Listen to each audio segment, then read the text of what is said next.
உங்கள் திறமை கண்டு கொள்ளப்படும். பரவாயில்ல, இவன் கரெக்டா வேலை செய்யறான் அப்படிங்கிற அளவுக்கு உங்க ராசிப்படி வருவாங்க. புதிய திட்டங்கள் அல்லது புதிய பொறுப்புகள் கிடைக்கக்கூடிய மாதமாக அமையும். ஆனால் தாமதமாக வந்தாலும் நம்பிக்கையை கைவிடாதீர்கள் அப்படின்னு தான் நான் சொல்லுவேன்.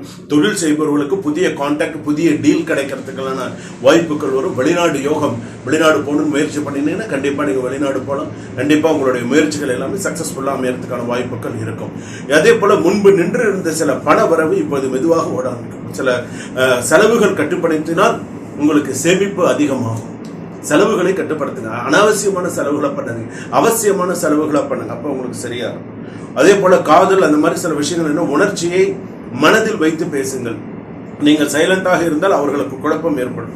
திருமண முயற்சி செய்பவர்களுக்கு நல்ல வரன் அமையறதுக்கான வாய்ப்புகள் இருக்கு. சில பேருக்கு காதல் கை கூடலாம். நான் விருப்பமான பண்ண கல்யாணம் பண்ணிக்கணும்னு நினைச்சா கல்யாணம் பண்ணிக்கக்கூடிய யோகங்கள், அமைப்புகள் எல்லாமே வரும். நன்மைகள் அப்படின்னு எடுத்துக்கும் போது மிதுன ராசிக்கு சிந்தனை தெளிவு, புதிய வாய்ப்பு வரவு, நல்ல தொடர்புகள் உருவாகும்.